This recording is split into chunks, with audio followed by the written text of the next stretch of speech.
Greetings to all, and a warm welcome to our course focused on homogeneous catalysis. This educational program is tailored for those eager to establish a strong foundation in homogeneous catalysis and its contemporary applications in organic synthesis. As we progress through the upcoming modules, you will delve deep into the fundamental aspects of transition metal chemistry and catalysis. By the time you complete this course, you will be proficient in critically analyzing and effectively discussing the content of any modern research article within this field. To fully grasp the concepts presented in this course, it is assumed that you possess prior knowledge in general chemistry, inorganic chemistry, and organic chemistry. Our journey begins with the first module, where we will leverage your pre-existing knowledge to delve into the fundamental principles of organometallics and coordination chemistry. You will become acquainted with the primary categories of ligands present in transition metal complexes. We will also cover the 18-electron rule and strategies for valence electron counting in transition metals. Furthermore, we will examine the distinction between formal and actual oxidation states within transition metal complexes, as well as the interplay between coordination number and geometry. The module will wrap up with a discussion on how complexation with transition metals influences ligands. Organometallic chemists try to understand how organic molecules or groups interact with compounds of the inorganic elements, chiefly metals. These elements can be divided into the main group, consisting of the S and P blocks of the periodic table, and the transition elements of the D and F blocks. Main group organometallics, such as butyllithium and boronic acids, have proved so useful for organic synthesis that their leading characteristics are usually extensively covered in organic chemistry courses. Here, we look instead at the transition metals because their chemistry involves the intervention of d and f orbitals that bring into play reaction pathways not readily accessible elsewhere in the periodic table. While main group organometallics are typically stoichiometric reagents, many of their transition metal analogues are most effective when they act as catalysts. Indeed, the expanding range of applications of catalysis is a major reason for the continued rising interest in organometallics. As late as 1975, the majority of organic syntheses had no recourse to transition metals at any stage. In contrast, transition metals now very often appear, almost always as catalysts. Catalysis is also a central principle of green chemistry because it helps avoid the waste formation, for example, of magnesium salts from Grignard reactions that tends to accompany the use of stoichiometric reagents. This field thus occupies the borderland between organic and inorganic chemistry. Organometallic catalysts have a long industrial history in the production of organic compounds and polymers.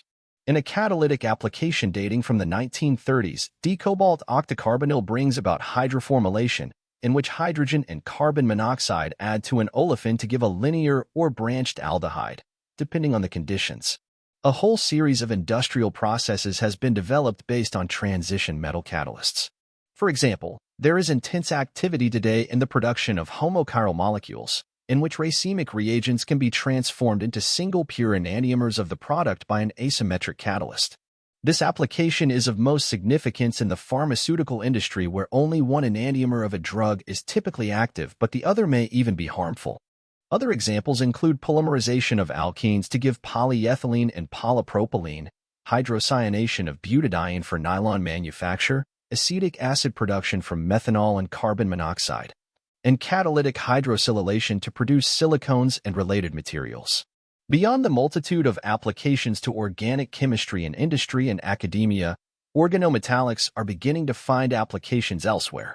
For example, several of the organic light-emitting diode, OLED, materials recently introduced into cell phone displays rely on organometallic iridium compounds.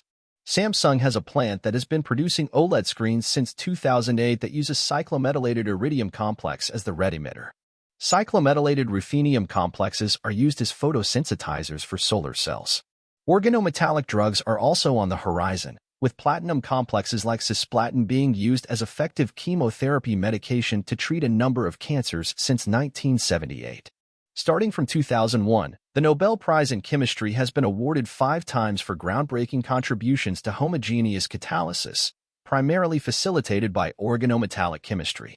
These awards specifically recognize achievements in asymmetric hydrogenation and oxidation reactions, olefin metathesis, cross-coupling reactions, organocatalysis, and, most recently, the development of click chemistry. These subjects constitute the central themes of our current educational curriculum. In organometallic compounds, nitrogen or oxygen donor coligands typical of coordination chemistry are very often present along with carbon donors. With the rise of such mixed ligand sets, the distinction between coordination and organometallic chemistry is becoming blurred, an added reason to look at the principles of coordination chemistry that also underlie the organometallic area. The fundamentals of metal-ligand bonding were first established for coordination compounds by the founder of the field, Alfred Werner. He was able to identify the octahedral geometric preference of hexacoordinated cobalt complexes without any of the standard spectroscopic or crystallographic techniques. In general, transition metal ions can bind ligands to give a coordination compound, or complex. Together with being a subfield of organic chemistry, organometallic chemistry can thus also be seen as a subfield of coordination chemistry in which the complex contains a metal-carbon bond. Organometallic species tend to be more covalent, and the metal more reduced, than in classical coordination compounds. Typical ligands that usually bind to metal ions in their more reduced, low-valent forms are carbon monoxide, alkenes, and arenes. Central to our modern understanding of both coordination and organometallic compounds are d-orbitals. Main group compounds either have a filled d level that is too stable or an empty d level that is too unstable to participate significantly in bonding. Partial filling of the d-orbitals imparts the characteristic properties of the transition metals. Transition metal ions exhibit varying degrees of similarity to main group elements based on their electronic configurations. For instance, certain early transition metal ions like titanium-4, which lack d electrons, and late transition metal ions like zinc-2, with a full set of 10 d electrons, tend to behave more like main group elements. In classical Werner complexes, such as hexammine cobalt-3 chloride, a relatively high valent metal ion binds to the lone pairs of electronegative donor atoms. In this case, the metal-ligand bond has a marked polar covalent character.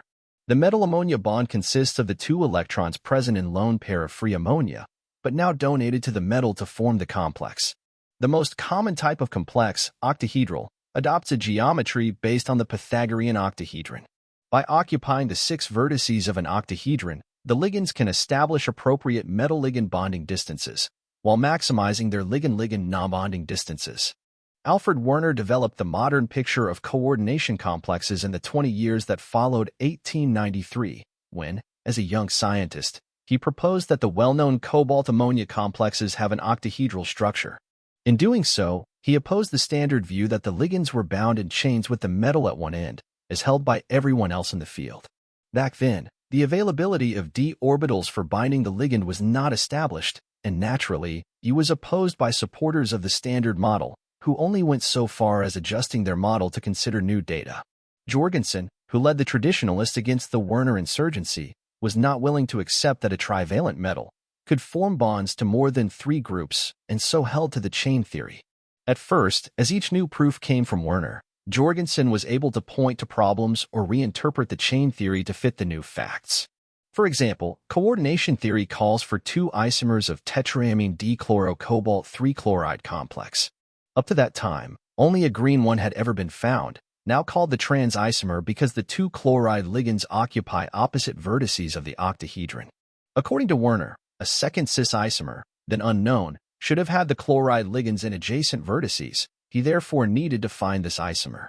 Changing the chloride to nitrite, Werner was indeed able to obtain both green, cis, and purple, trans, isomers of a similar complex shown here. Jorgensen quite reasonably, but wrongly, countered this finding by saying that the nitrite ligands in the 2 isomers were simply bound in a different way, via nitrogen in one case and oxygen in the other. Undismayed, Werner then found the green and purple isomers of the complex based on ethylene-diamine ligand, in a case where no linkage isomerism was possible. Werner even managed to separate the 2 enantiomers of the cis isomer of the complex based on ethylene-diamine ligand.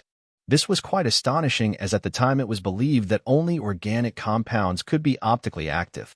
These enantiomers demonstrate extraordinarily high specific rotation of 36,000 degrees, and it required 1,000 recrystallizations to resolve the race mate. In 1907, Werner finally made the elusive purple cis isomer of tetraamine dichlorocobalt-3 chloride complex by an ingenious route starting from the necessarily cis cobalt complex based on a carbonate. Treatment of this complex with hydrochloric acid liberates carbon dioxide and gives the cis-dichloride complex of cobalt. Jorgensen, receiving a sample of this purple complex by mail, finally conceded defeat. In summary, we have explored the practical applications of organometallics and discussed Nobel Prize awards for advancements in homogeneous catalysis. You have also been introduced to Werner's coordination theory and essential organometallic definitions. In the upcoming lecture, we will delve into the primary categories of ligands found in transition metal complexes. Thank you for your dedicated attention.